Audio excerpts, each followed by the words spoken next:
الحمد لله نحمده ونستعينه ونستغفره ونؤمن به ونتوكل عليه ونعوذ بالله من شرور أنفسنا ومن سيئات أعمالنا من يهده الله فلا مضل له ومن يضلل فلا هادي له ونشهد أن لا إله إلا الله وحده لا شريك له ونشهد أن سيدنا وسندنا ومولانا محمدا عبده ورسوله أما بعد فأعوذ بالله من الشيطان الرجيم بسم الله الرحمن الرحيم قل يا أيها الناس إني رسول الله إليكم جميعا وقال الله تبارك وتعالى في مقام آخر وما كان لمؤمن ولا مؤمنة إذا قضى الله ورسوله أمرا أن يكون لهم الخيرة من أمرهم ومن يعص الله ورسوله فقد ضل ضلالا مبينا وقال النبي صلى الله عليه وآله وسلم لا يؤمن أحدكم حتى يكون هواه تبعا لما جئت به أو كما قال النبي صلى الله عليه وآله وسلم صدق الله وصدق رسوله النبي الكريم ونحن على ذلك لمن الشاهدين والشاكرين والحمد لله رب العالمين. معزز سامعین، دوستو اور بزرگوں، عقیدت و محبت کے ساتھ درود پاک پڑھنا. اللهم صل على سيدنا ومولانا محمد وعلى آل سيدنا ومولانا محمد معدن الجود والكرم ومنبع العلم والحكم وصل كذلك على جميع الأنبياء والملائكة المقربين. معزز سامعین، ربیع الاول کی 12 تاریخ ہے اور سن 1445 ہجری اسلامی سال کے اعتبار سے چل رہا ہے. سیرت النبی کے جب دروس جمعۃ المبارک میں چلے تھے اس وقت یہ بتایا تھا کہ رسول اللہ کی تحقیقی طور پر پیدائش 12 ربیع الاول کو نہیں ہے. مورخین اور محققین کا اس میں اتفاق ہے کہ آپ کی پیدائش 12 کی نہیں ہے بلکہ 8 یا 9 ہجری کی ہے. اور اس بات پر بھی مورخین کا اتفاق ہے کہ آپ کی وفات بھی 12 کی نہیں ہے. حوالوں کے اعتبار سے اور دن کے اعتبار سے جب سے آپ نے آخری حج کیا اس حوالے سے اگر حجۃ الوداع کی تاریخ کو دیکھا جائے تو انتقال کی تاریخ 2 ربیع الاول بنتی ہے.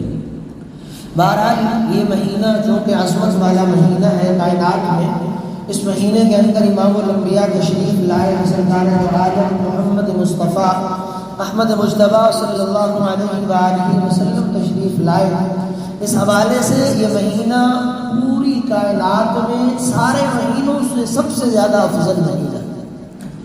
اگر اسلام میں شریعت کے اندر قرآن و سنہ میں کہیں کوئی یوم پیدائش منانے کا ذکر ملتا یا یوم وفات منانے کا ذکر ملتا تو سرکار دو عالم صلی اللہ علیہ وآلہ وسلم کی ذات اقدس جس مہینے میں تشریف لائی وہ مہینہ، جس دن آپ تشریف لائے وہ دن پوری کائنات میں تمام ایام سے اور تمام سالوں سے اور تمام دنوں میں زیادہ اس بات کا حقدار تھا کہ اس دن کوئی جشن منایا جائے. لیکن امام الانبیاء صرف ہمارے نبی نہیں تھے، صرف پاکستان یا بر صغیر یا ہندوستان کے نبی نہیں تھے، بلکہ اقوام عالم کی اور تا قیامت تک کے نبی ہیں۔ تمام بنی نو انسانیت کے لیے آپ نبی ہیں۔ آپ کی اتباع ہی کامیابی کی ضمانت ہے۔ آپ کی سیرت میں، آپ کی تاریخ میں، آپ کی عادات و اطوار میں یوم پیدائش منانا یا یوم وفات منانا شامل نہیں ہے۔ اگر ہوتا تو سرکار دو عالم کا یوم پیدائش اس لائق تھا کہ آپ کے دن کو منایا جائے۔ کائنات میں اس سے بہتر کوئی دن نہیں تھا جس دن اللہ تعالیٰ نے رسول اللہ کو اس کائنات کے اندر بھیجا۔ ایسی کوئی رات بہتر نہیں تھی جس رات میں امام الانبیاء اس کائنات کے اندر۔ اللہ تعالیٰ کو جب منظور ہوا، اللہ تعالیٰ نے انسانیت پر رحم کھاتے ہوئے نبی مکرم کو اس کائنات میں بھیجا۔ اللہ کے رسول تشریف لائے اس کائنات کے اندر۔ جیسے سابقہ نبی آتے تھے اپنی اپنی امتوں میں، آپ بھی اپنی امت میں تشریف لائے۔ ہر نبی اپنی امت کا نبی تھا۔ جب وہ نبی چلا گیا تو آہستہ آہستہ اس کی امت بھی چلی گئی، اس کی تعلیمات بھی ختم ہو گئی۔ آپ چونکہ امام الانبیاء تھے، آخری نبی تھے، آپ کی تعلیمات باقی رہیں، اور آپ نبی بھی عالمی تھے، ایک علاقے کے نہیں تھے، خاندان کے نہیں تھے، قوم کے نہیں تھے۔ قیامت تک کے آنے والے سارے انسانوں کے لیے، وہ کسی بھی ملک میں وابستہ ہوں، کسی خاندان سے ہوں، قوم قبیلے سے ہوں، آپ صلی اللہ علیہ وآلہ وسلم ان کے لیے نبی تھے۔ اب ہر نبی کی دو چیزیں ہوتی ہیں، ایک ظاہری سیرت اور ایک باطنی سیرت۔ ایک صورت ہوتی ہے، شکل و صورت، اور ایک سیرت ہوتی ہے۔ اللہ کے رسول صلی اللہ علیہ وآلہ وسلم تمام انسانیت کے لیے نبی ہیں، تمام لوگوں کے لیے نبی ہیں۔ صحابہ نے آپ کے ظاہری حلیے کو بیان کیا، آپ کے ظاہری صورت کو بیان کیا، ظاہری شکل کو بیان کیا، ظاہری کردار کو، اطوار کو بیان کیا، اور آپ کی سیرت کو بھی بیان کیا۔ صورت تو ایسی تھی امام الانبیاء کی کہ اس جیسی صورت اللہ نے کسی اور کی بنائی ہی نہیں ہے، اس جیسی شکل اللہ نے کسی اور کی بنائی نہیں ہے، اس جیسی اللہ تعالیٰ نے ہاتھ پاؤں کسی اور کے نہیں ہے۔ امام الانبیاء کی جو صورت ہے، اور اس صورت کے حوالے سے آپ کا اتباع ممکن بھی نہیں ہے۔ اس لیے وہ صورت کی اتباع آپ محمد ابن عبداللہ کی صورت میں، اور اس صورت میں آپ واجب الاتباع نہیں ہیں، اس لیے کہ آپ کی صورت کو بنانا ممکن نہیں ہے۔ ہم رسول اللہ صلی اللہ علیہ وآلہ وسلم جیسی کشادہ پیشانی کہاں سے لائیں گے؟ رسول اللہ جیسے ابرو کہاں سے لائیں گے؟ ابرو کا ہلال کا وہ کہاں سے لائیں گے؟ عظیم الہامہ ایک بڑا سر تھا لیکن متوازن تھا، نہ اتنا بڑا تھا کہ برا معلوم ہو، نہ اتنا چھوٹا تھا کہ پچکا ہوا معلوم، متوازن اور برابر سر تھا۔ ایسا سر مبارک کہاں سے لائے؟ ذلیع الفم، دانتوں کے درمیان میں تھوڑا تھوڑا خلا تھا۔ قدرتی طور پر لوگ حسن کے لیے خلا بنواتے ہیں، سرکار دو عالم کے دانتوں میں پہلے سے ہی تھوڑا تھوڑا خلا موجود تھا۔ ایسے دانت جو قدرت نے بنائے ہیں کہاں سے لائے؟ اللہ کے رسول صلی اللہ علیہ وآلہ وسلم کی ازج الحواجب گھنی آبروئیں تھیں، بلکہ بڑی بڑی تھی، آبرو گھنی تھی۔ ایسی صورت کہاں سے لائے؟ قرن العینین، آپ صلی اللہ علیہ وآلہ وسلم کی ناک مبارک بڑی تھی، نہ اتنی بڑی تھی کہ بری معلوم ہوتی، نہ اتنی چھوٹی تھی کہ ناک چپکی ہوئی ہوتی گالوں کے ساتھ، بلکہ متوازن انداز میں تراشی ہوئی تھی۔ رسول اللہ کے سینے مبارک پر بالوں کی ایک باریک دھار تھی، اور آپ صلی اللہ علیہ وآلہ وسلم کا پسینہ جب آتا تھا تو ایسا لگتا تھا کہ موتیوں کے قطرے جو ہے وہ زمین پر گر رہے ہیں۔ ایسی شکل و صورت دنیا میں کسی اور کی نہیں ہے، اور ایسی اتباع ممکن بھی نہیں ہے۔ اس لیے صورت کے اعتبار سے رسول اللہ کی اتباع ممکن نہیں ہے، ہم اس کے مکلف بھی نہیں۔ ہاں، سیرت کے اعتبار سے رسول اللہ کی اتباع ممکن ہے۔ سیرت کے اعتبار سے آپ کا تعارف نبی رحمت للعالمین، سیرت کے اعتبار سے آپ کا تعارف محمد ابن عبداللہ نہیں بلکہ محمد الرسول اللہ، اس حوالے سے آپ کی اتباع ممکن ہے اور اس حوالے سے اتباع واجب بھی ہے. رسول اللہ کی اتباع واجب بھی ہے. النبی اولا بالمؤمنین من انفسهم وازواجهم. سورہ احزاب کے اندر 21ویں بارے میں اللہ نے فرمایا النبی اولا بالمؤمنین من انفسهم. مومنین سے اپنی جانوں سے بھی زیادہ اہم ان کے نزدیک رسول اللہ. اپنی جان سے بھی اپنے آپ سے بھی اگر دنیا میں کوئی آپ کے لیے اہمیت رکھتا ہے تو وہ امام الانبیاء کی ذات ہے. شاہ رفیع الدین محدث دہلوی رحمۃ اللہ علیہ نے اپنے ترجمے میں یہاں ایک حاشیہ لکھا, ایک ہی جملہ لکھا, اور وہ ایک جملہ سینکڑوں قرآن کریم کی تفسیروں سے بھاری ہے. انہوں نے لکھا کہ آگ میں اپنے آپ کو جلانا حرام, کسی صورت جائز نہیں ہے, لیکن اگر پیغمبر حکم دے تو آگ میں کودنا واجب ہو جاتا ہے. یہ محبت کی, یہ ہے رسول اللہ کی اتباع, یہ ہے اپنے آپ سے بڑھ کر امام الانبیاء کو چاہنا کہ جب بات رسول اللہ کی آ جائے وما كان لمؤمن ولا مؤمنة اذا قضى الله ورسوله امرا ان يكون لهم الخيرة من امره. کسی بھی مومن یا مومنہ کے لیے اس چیز کی اجازت نہیں کہ جب جھگڑا ہو اور فیصلے کی نوبت آئے تو رسول اللہ کے فیصلے کو ٹال دیا جائے. اللہ کے رسول کے فیصلے کو چھوڑنے کی کسی بھی مسلمان کو اجازت نہیں.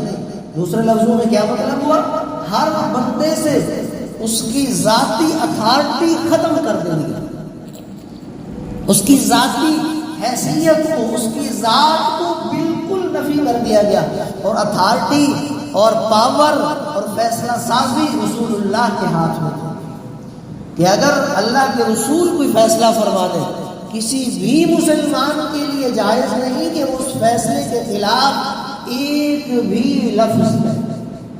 ومن یعص اللہ ورسولہ, جس نے ایسا کیا, اللہ کے رسول کے فیصلے کے خلاف کی بات کی. در حقیقت یہ واقعہ اس وقت پیش آیا جب اللہ کے رسول صلی اللہ علیہ وسلم کے صحابی سیدنا زید نے زینب سے شادی کی تھی. پھر کچھ عرصے کے بعد دونوں میں نبھا ممکن نہ ہوا تو طلاق دے دی گئی, اور اللہ کے رسول نے اسی زینب سے شادی کر لی. اور زید رسول اللہ کے منہ بولے بیٹے تھے. عرب میں یہ قانون تھا کہ منہ بولے بیٹے کی بیوی سے شادی نہیں کی جاتی تھی, اور اس کو وراثت میں حقدار سمجھا جاتا سگے بیٹے کی طرح. اللہ تعالیٰ نے اس رسم کو توڑنا تھا کہ منہ بولا بیٹا حقیقی بیٹا نہیں ہے, وہ وراثت میں شریک نہیں ہے. اس لیے رسول اللہ کو حکم دیا کہ زینب سے آپ نکاح کریں. لوگوں نے بڑا شور مچایا, حکم آ گیا کہ تمہارے قوانین رسول اللہ کے پاؤں کے جوتے کے برابر بھی نہیں. آپ نے وما كان لمؤمن ولا مؤمنة اذا قضى الله, فیصلہ آ گیا رسول اللہ کا, اس کے بعد کسی بھی شخص کا فیصلہ قبول نہیں, کسی بھی حاکم کی حکمرانی قبول نہیں رسول اللہ کے فیصلے سے. کسی عدالت کا فیصلہ سرکار دو عالم کے فیصلے کے خلاف قبول. ایک مومن کا یہ ایمان کہ اللہ کے رسول کے فیصلے کے خلاف کوئی فیصلہ, کوئی قانون, کوئی چیز دنیا کے اندر پائیدار ہے. سورہ حجرات کے اندر پہلی آیت ہے عمر فاروق اور ابو بکر صدیق کے درمیان ایک معاملے میں ایک قبیلے کے سردار کی تعیناتی کے دوران بات بڑھی, آواز اونچی ہوئی. امام الانبیاء موجود تھے, آیت نازل ہوئی لا تقدموا بین یدی اللہ ورسولہ لا ترفعوا اصواتکم فوق صوت النبی. ایک تو قانون یہ ہے کہ جب آپ چل رہے ہو, رسول اللہ چل رہے ہو, تو کسی بھی بندے کو آگے چلنے کی اجازت ہے. دوسری یہ ہے کہ جب آپ محفل میں موجود ہو, جب آپ مجلس میں موجود ہو, تو آپ کی مجلس میں کسی کو آواز بلند کرنے کی اجازت ہے. علماء نے ایک مسئلہ لکھا ہے کہ جب رسول اللہ کی مجلس میں بھی آپ بات نہ بھی فرما رہے ہیں, مجلس میں موجود ہو, آپ کی مجلس میں اونچا بولنے کی اجازت نہیں, تو رسول اللہ کے قانون کے خلاف قانون بنانے کی اجازت کہاں سے؟ رسول اللہ کے فیصلے کے خلاف اپنا فیصلہ صادر کرنے کی اجازت کہاں سے؟ اللہ کے رسول کے حکم کے خلاف. اپنا فیصلہ حکم کرنے کی، صادر کرنے کی اجازت کہاں سے؟ تو رسول اللہ کو اللہ نے اتھارٹی بنایا، قانون بنایا۔ آپ کی حیثیت ایک مسلم قانون کی ہے، ایک مسلم حکم کی ہے، اور قیامت تک کے انسانوں کے لیے جہاں جہاں مسلمان ہیں اگر کسی بھی معاملے میں اختلاف ہو تو رسول اللہ کا فیصلہ ماننا نہ صرف سنت ہے بلکہ فرض عین ہے، اور اس کی خلاف ورزی موجب کفر ہے۔ ہم تو سینکڑوں باتیں، سینکڑوں ایک ہی دن میں رسول اللہ کے احکامات کو توڑتے ہیں، سینکڑوں حکم کو پس پشت ڈال دیتے ہیں۔ دنیا میں 1.5 ارب سے زائد مسلمان موجود ہیں، 3% نمازی ہیں، باقی 97% کیا ہے؟ سارے کے سارے عاشق رسول، عشق رسول سب کا دعویٰ ہے، لیکن اتباع کتنے کرنے والے ہیں؟ وہ 3%۔ حقیقی اتباع، مسلمان کا کام اتباع ہے، دین میں اتباع ہے، عمل کرنا ہے، پیغام بھی یہی ہے۔ اب آپ دیکھیں دین محمدی، شریعت محمد، رسول اللہ کا اسلام، رسول اللہ کا پیغام، یہ بچوں پر تو لاگو ہی نہیں ہوتا۔ بچے نہ سمجھ ہیں، ان کی عمر ہی نہیں ہے، ان پر نہ نماز کا حکم ہے، نہ حج کا حکم ہے، نہ زکوٰۃ کا حکم ہے، نہ میدان جہاد میں جنگ کرنے کا حکم ہے، نہ وہ شادی بیاہ کرتے ہیں تو ان پر طلاق عدت کے مسائل کا علم ہو۔ بچے، ان پر مسائل کا اجرا نہیں، لاگو نہیں ہوتے مسائل۔ اور بوڑھوں پر بھی اللہ نے بڑی رعایتیں رکھی ہیں، بوڑھا ہو جائے میدان جہاد میں نہیں جا سکتا، اجازت ہے، رخصت ہے۔ روزوں کے حوالے سے بوڑھوں کو رخصت ہے، حج کے حوالے سے کسی حد تک رخصت مل جاتی ہے کہ حج بدل کروا لے، بیمار ہے، دشمن کا خوف ہے۔ بوڑھوں پر بھی اللہ تعالیٰ نے رعایتیں، معافیاں، رخصتیں، اجازتیں رکھی ہیں۔ اصل ڈیویشن پیریڈ جو ہے وہ نوجوانوں کا ہے، اصل زندگی نوجوانوں کی ہے، جس پر شریعت متوجہ ہوتی ہے، پیغام متوجہ ہوتا ہے، رسول اللہ کے احکامات جس پر متوجہ ہوتے ہیں، وہ جوانی کی زندگی ہے۔ اللہ کے رسول صلی اللہ علیہ وآلہ وسلم کے بارے میں یہ نہیں فرمایا کہ آپ عرب کے نبی ہیں، فرمایا قل اعوذ برب الناس ملک الناس الہ الناس قل یا ایھا الناس انی رسول اللہ الیکم جمیعا والذی ارسل رسولہ بالہدی ودین الحق لیظہرہ علی الدین کلہ۔ سارے ادیان پر غالب دین آپ کا ہے، سارے ادیان پر، ساری قوموں پر غالب دین آپ کا ہے، پوری انسانیت کے لیے نبی آپ۔ سابقہ نبی موسیٰ علیہ السلام کو دیکھے، عیسیٰ علیہ السلام کو دیکھے، اس سے پہلے سارے پیغمبروں کو دیکھے، ان کی تعلیمات اگر ساری آج اکٹھی کی جائے، ایک تو یہ ہے کہ وہ نامکمل ہے، تورات میں تعریف، انجیل میں تعریف، 104 قسم کی انجیلیں موجود ہیں اس وقت، 104 قسم کی انجیلیں موجود ہیں، جس میں 5 انجیل جو ہے وہ انجیل یوحنا، انجیل لوقا، انجیل متی، یہ 4 جو ہیں وہ بڑی مشہور انجیلیں ہیں، اناجیل 5 بھی کہتے ہیں، اناجیل 4 بھی کہتے ہیں۔ اس کے علاوہ 104 انجیلیں اور مشہور ہیں۔ تو سابقہ نبیوں کی تعلیمات ممکن ہی نہیں ہے ان پہ عمل، وہ ناکافی ہے۔ عیسیٰ علیہ السلام نے شادی نہیں کی، لہذا خانگی مسائل، صلہ رحمی کے مسائل، رشتہ داروں کے مسائل، بیویوں سے متعلق مسائل عیسیٰ علیہ السلام کی شریعت میں نہیں ہے۔ موسیٰ علیہ السلام کی شریعت میں رفق بڑا تھا، نرمی بڑی تھی، کوئی آپ کو تھپڑ مارے حکم یہ تھا کہ دوسرا گال آگے کر لوں گے اس میں بھی تھپڑ مار لو۔ بدلے کے احکام نہیں تھے، قصاص کے احکامات نہیں تھے، کسی نے ہاتھ کاٹ دیا، ناک کاٹ دیا، قصاص کے احکامات واضح نہیں تھے۔ بعض حلال چیزیں بنی اسرائیل کی شرارتوں کی وجہ سے ان پہ حرام کر دی گئی تھی۔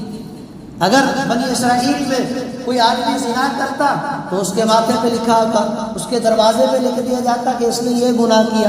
کپڑے ناپاک ہو گئے، موسیٰ علیہ السلام کی شریعت میں حکم تھا کہ اس کپڑے کو، اس جگہ کو کاٹ دیا جائے۔ ہمارے ہاں تو بڑی آسانی ہے، لہٰذا ان کی شریعت کو اگر اکٹھا کر کے عمل کی کوشش کی جائے تو ممکن ہے، اور اصل اتباع ممکن ہے رسول اللہ کی شریعت، امام الانبیاء کی شریعت میں، جس میں پاؤں کے ناخن سے لے کے سر کے بال ہر چیز کا حکم موجود ہے۔ یہود مدینہ صحابہ سے مذاق اڑانے کے لیے کہتے تھے، اچھا کیا ہم نے سنا ہے کہ آپ کے نبی نے آپ کو واش روم جانے کا طریقہ بتایا، قضاء حاجت کرنے کا طریقہ بتایا؟ کیا یہ بتایا ہے؟ سلمان فارسی بڑے فخر سے کہتے ہیں ہاں ہمارے نبی نے ہمیں یہ بھی طریقہ بتایا۔ وہ بڑے حیران ہوتے کہ ایک عالی شان پیغمبر یہ بات کیسے بتاتا۔ وہ سمجھتے تھے کہ یہ منصب پیغمبر کے خلاف ہے، لیکن یہی تو ہماری شریعت کی اصل روشنی، حقیقت اور ہدایت ہے کہ ہر چیز اس میں موجود ہے۔ بات یہ بتا رہا تھا کہ نوجوانوں کے لیے اصل شریعت کا حکم، پہلا حکم سیرت النبی کے حوالے سے ہر بندے کے لیے، سارے مسلمانوں کے لیے یہ ہے کہ وسعت ظرفی پیدا کریں، اپنے ذہن کو وسعت دیں، اپنے قلب کو وسعت دیں۔ ہماری دعوت کا مزاج، ہماری دعوت، ہماری شریعت، ہمارا قرآن، ہماری حدیث، اللہ اور اس کے رسول کا پیغام صرف یہاں کریم کلونی نہیں، رحیم خان نہیں، بلکہ عرب و عجم کی ساری دنیا میں، یورپی کنٹریز، ہر جگہ پر ہمارے ہاں یہ کوشش ہو کہ ہر شعبے میں دین پہنچایا جائے، چاہے وہ وکلاء ہوں، ججز ہوں، چاہے وہ عدلیہ ہوں، چاہے وہ بیوروکریٹ ہوں، وہ کسان ہوں، وہ تاجر ہوں، ہر شخص تک رسول اللہ کا پیغام پہنچے۔ اتنی اپنے اندر وسعت ہو، اتنا قلب وسیع ہو کہ رسول اللہ کا پیغام ہر جگہ پہنچایا جا سکے۔ دوسری، اللہ کے رسول صلی اللہ علیہ وآلہ وسلم کا پیغام آپ کی سیرت کے حوالے سے وہ پیغام ہے جو رسول اللہ نے ام المومنین خدیجۃ الکبریٰ کے سامنے ایک مرتبہ بات کی تو خدیجۃ الکبریٰ نے بیان کیا۔ پہلی وحی کے بعد آپ تشریف لائے، گھبرائے ہوئے، ڈرے ہوئے، سہمے ہوئے، آ کر کہنے لگے ام المومنین کو انی خشیت علی نفسی، میں اپنی جان پر خوف محسوس کرتا ہوں۔ جبرائیل آئے، انہوں نے مجھ سے ملاقات کی، میرے سینے کو بھینچا، بڑا ڈر محسوس کرتا ہوں، اپنی جان جانے کا خوف ہے۔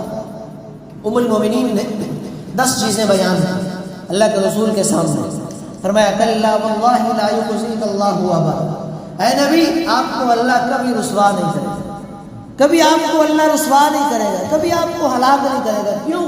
ان تحمل الکل وتکسب المعدوم وتقرئ الضیف وتعین علی نوائب الحق، اس لیے کہ آپ مظلوموں کے ساتھ کھڑے ہیں، اس لیے کہ آپ غریبوں کا بوجھ اٹھاتے ہیں، اس لیے کہ آپ بے روزگاروں کے لیے روزگار کا انتظام کرتے ہیں، اس لیے کہ آپ مہمانوں کی مہمان نوازی کرتے ہیں، اس لیے کہ آپ بیواؤں کو، یتیموں کو، مسکینوں کے ساتھ ہمدردی کا سلوک کرتے ہیں۔ یہ دوسرا پہلو سیرت کا تھا جو ام المومنین عائشہ نے نبی مکرم کو بتایا، یہ تھا پبلک ریلیشن، رفاہی کام، لوگوں کی خدمت کرنا۔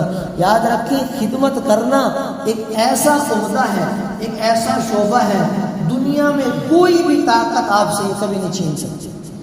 خدمت میں عاجزی بھی ہے، انکساری بھی ہے، جھکنا بھی ہے، معاف کرنا بھی ہے، اپنے آپ کو کمتر بنا کر پیش کرنا بھی ہے۔ رسول اللہ کا تیسرا کام، آپ کا تیسرا پیغام اس امت کے لوگوں کے لیے وہ یہ تھا کہ رسول اللہ صلی اللہ علیہ وآلہ وسلم کی امتی وہ ایمبیسیڈر ہے، قاصد گنبد خضرا ہے، وہ رسول اللہ کے نمائندے ہیں۔ یہ سارے ہم جتنے بیٹھے ہیں سارے نبی کریم کے نمائندے ہیں۔ ہمارا دعویٰ ہے نا کہ ہم اللہ کے رسول کی امتی ہیں، تو امتی وہ نمائندہ ہوتا ہے، امتی وہ قاصد ہوتا ہے، امتی وہ ایمبیسیڈر ہوتا ہے کہ جس کو دیکھ کر لوگ اپنے عمل کو پہچان جائیں۔ ہمارا عمل ہماری ذات کا نہیں ہے، ہمارا عمل ہمارے خاندان کا نہیں ہے، ہمارا عمل اسلام کا عمل ہے، ہمارا عمل رسول اللہ کا عمل ہے، ہمارا عمل شریعت کا عمل ہے۔ ہم نماز پڑھیں گے، سکھایا کس نے؟ رسول اللہ نے۔ دین زکوٰۃ دیں گے، دین نے سکھائی۔ ہمارا ہر عمل لوگوں کی نظر میں یہ ہے کہ یہ امت محمدیہ کا عمل، رسول اللہ کا عمل۔ اور آخری بات نبی کریم کی سیرت کے حوالے سے چوتھا پیغام مسلمانوں کے لیے وہ یہ ہے کہ ہمارا ہر عمل جو ہے وہ اثر رکھتا ہے، ہر عمل اثر رکھتا ہے دوسروں کے لیے۔ ہم نیک کام کریں اس کا بھی اثر ہے، برا کام کریں اس کا بھی اثر ہے۔ تبھی تو عمر بن خطاب ساری زندگی رسول اللہ سے اجازت مانگتے رہے عبداللہ بن ابی بن سلول کے قتل کی، رئیس المنافقین کے قتل کی، لیکن سرکار دو عالم نے کبھی اجازت نہیں دی۔ اور ہر مرتبہ عمر کو یہ کہتے ہیں، عمر لوگ کہیں گے ان محمدا یقتل اصحابہ، محمد اپنے رفقائے کار کا قتل کروا دیتا ہے، محمد اپنے کمپینین کا قتل کروا دیتا ہے، میں کبھی بھی اس کی اجازت نہیں دوں گا۔ بلاخر کار عبداللہ بن ابی بن سلول اپنی موت آپ نے، لیکن اجازت نہیں دی۔ کیا تھا کہ میرا عمل، نبی کا عمل یہ اثر رکھتا ہے۔ فتح مکہ کے موقع پر ایک ظالم شخص، گناہگار شخص، رسول اللہ کا خلاف ورزی کرنے والا شخص اور آپ پر سب کو شتم کرنے والا شخص جب رسول اللہ کے پاس پہنچا، صحابہ بیٹھے تھے، اچانک آ کر زور سے اس نے کہا یا رسول اللہ میں معافی مانگتا ہوں، مجھے امان دے دے۔ اور آپ نے فوراً امان دے دی، فوراً امان دے دی کہ تجھے معاف کر دیا۔ اس وقت آپ نے صحابہ کو کہا میں نے اس کو امان تو دے دی ہے، لیکن اگر میری امان دینے سے پہلے تو اس کو قتل کر دیتا مجھے بڑا اچھا لگتا۔ اس نے دین کے خلاف بڑے کام کیے، شریعت کے خلاف بڑے کام کیے، میرا نام لے کے غلط اشعار پڑھے، حجم کی، میری تعریف نہیں کی بلکہ الٹا مجھ پر اشعار کہے، اگر بھی اس کو قتل کر دیتا تو میں اس کو کبھی کچھ نہ کہتا۔ صحابہ نے کہا یا رسول اللہ، آپ جب اس نے آپ سے امان مانگی، آپ اس سے بات کرنے سے پہلے ہمیں آنکھ سے اشارہ ہی کر دیتے، ہمیں اشارہ کر دیتے، ہمیں بات بتا دیتے تاکہ ہم اس کا گلا کاٹ دیتے۔ آپ نے فرمایا صحابہ یہ نبی کی اخلاق میں نہیں ہے کہ نبی اشاروں میں بات کرے، نبی اشاروں میں بات نہیں کرتا، دشمن بھی تھا، ظالم بھی تھا، اشعار میں حجم کرتا تھا۔ کہنے لگے اچھا ہوتا قتل کر دیتے، لیکن میں اشارہ نہ کرتا کہ کوئی مجھ سے بات کر رہا ہے، مجھ سے ہم کلام ہے، میرے سے گفتگو کر رہا ہے اور میں اس کے خلاف دوسروں کو اشارے کروں۔ فرمایا یہ نبی کے اخلاق نہیں۔ تو نبی کا کردار، آپ کے کردار ساری انسانیت کا ہے، اور ہمارا کردار، مسلمانوں کا کردار، یہ شریعت محمدیہ کا کردار، یہ نبی کریم کا کردار ہے۔ ہمارا ہر عمل رسول اللہ کا عمل ہے، ہماری ہر بات یہ نہیں کہا جائے گی کہ یہ ذاکر نے بات کی، بکر نے بات کی، عمر نے بات کی۔ اگر بات آئے گی تو کہا جائے گا ان کے نبی نے انہیں یہ تعلیمات دی، ان کے قرآن نے انہیں یہ تعلیمات دی، ان کی شریعت ہی نہیں یہ سکھاتی ہے، مسلمان یہ کرتے ہیں۔ آپ کا نام نہیں آئے گا، اسلام کا نام آئے گا، شریعت کا نام آئے گا، رسول اللہ کا نام آئے گا۔ اس لیے آج کے جمعہ میں 4 باتیں جو سب کے لیے ہے، وہ درس ہے اس نبوی سیرت کا۔ پہلی بات یہ ہے کہ اپنے ذہن میں وسعت پیدا کریں۔ صرف آپ کا سچ نہیں ہے، آپ کی بات حقیقت نہیں ہے۔ دنیا میں بڑے لوگ سچ بولتے ہیں، غیر مسلم بھی سچ بولتے ہیں، صرف آپ امانت دار نہیں ہیں، دنیا میں بڑے لوگ امانت دار۔ آپ نمازی نہیں ہیں، آپ تہجد گزار نہیں ہیں، دنیا میں بڑے لوگ ہیں۔ قلب میں وسعت پیدا کریں، ذہن میں وسعت پیدا کریں۔ دوسری چیز، رسول اللہ رفاہی کام کرتے تھے بلا تفریق، کبھی مسلمان اور غیر مسلم کا فرق نہیں رکھا، سب کے لیے رفاہی کام، فلاحی کام سب کے لیے کرتے تھے، لوگوں کے کام آتے تھے۔ آپ کبھی ہاتھ نہیں کھینچا فلاں کا کام کیوں کروں، فلاں کا کام کیوں کروں، فلاں کی بات کیوں مانوں، فلاں کے پاس کیوں جاؤں۔ خولا رضی اللہ تعالی عنہ انصاری صحابیہ ہے، رسول اللہ جا رہے قد سمع اللہ قول التی تجادلک فی زوجہا، خولا کا واقعہ ہے۔ ایسی لیڈر عورت تھی، اللہ کے رسول کو کہنے لگی یا رسول اللہ میرے شوہر نے مجھے کہا کہ تیری پیٹھ میری ماں کی طرح ہے، زنی زہار کیا مجھ سے، کیا حکم ہے؟ آپ نے فرمایا خولا طلاق ہو گئی۔ خولا نے کہا یا رسول اللہ میرے بچے ہیں کہاں جائیں گے؟ اللہ کے رسول نے کہا کہ طلاق ہو گئی۔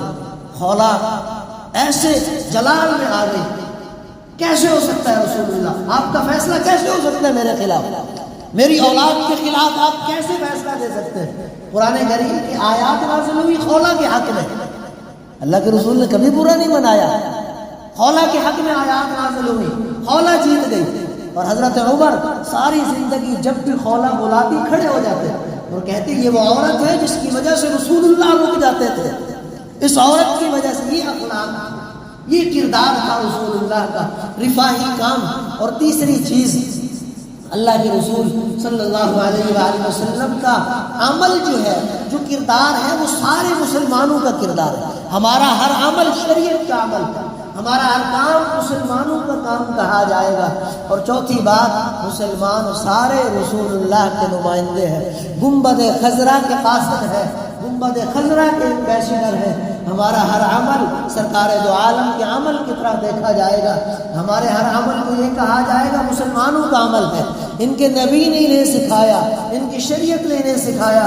اگر غلط عمل کریں گے سرکار دو عالم کو تکلیف ہے، نبی مکرم کی خلاف ورزی ہوگی، آپ کے احکامات کی خلاف ورزی ہوگی۔ دعا کریں کہ اللہ تعالی ہم سب کو حقیقی طور پر کامل مسلمان بننے والا بنا دے۔ وآخر دعوانا الحمدللہ۔